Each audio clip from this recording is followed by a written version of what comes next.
Hello mga ka-gravity! Buenos dias! Hello po! Kumusta na kayo? ¿Qué tal ustedes? Hi! Eto po, meron po tayong langka.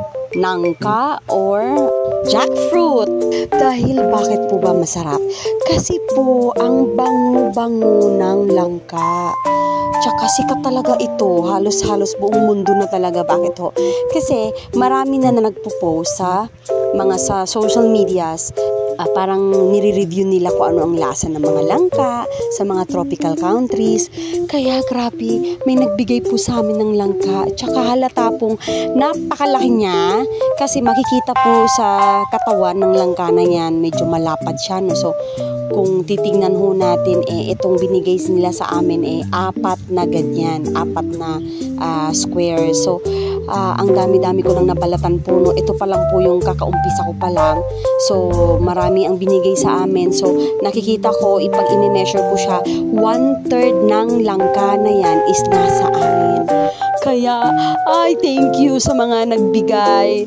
Actually, thank you sa nagbigay. Kaya, salamat. Hindi ko na i-mention ang name kasi baka sugurin niyo siya. Kaya, thank you. Thank you. Masarap talaga pag libre. O, di ba? Kaya, God bless talaga sa nagbigay. Thank you. Kasi, syempre, paborito ko din po talaga ang langka. Kasi, ang bango-bango niya, uso ho ngayon.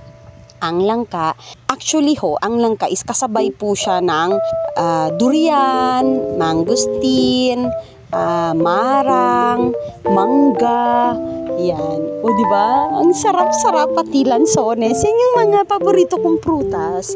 Kasi sa amin ho, sa Zamboanga Peninsula, yan, namimiss ko yan. Kasi ang lolo't lola ko, marami din kasi silang tanim, mga fruit-bearing trees sa lupa nila. Kaya pag merong mga harvest doon sa lugar namin, sa lupa't lola ko, talagang grabe, sobrang maraming blessing sa pagkain po. Kaya try natin kasi kahit ganito lang yung kulay niya, naiisip pag i-shake ko siya, haluan at saka ng syrup, yung sweet syrup na yan. Wow, masarap na po yan. Kasi nung nagbebenta po ako ng mga fruit shake, ang langka ho, hinahalo ko siya sa bananas o kung hindi kaya mango. Napakasarap po talaga niya, try nyo.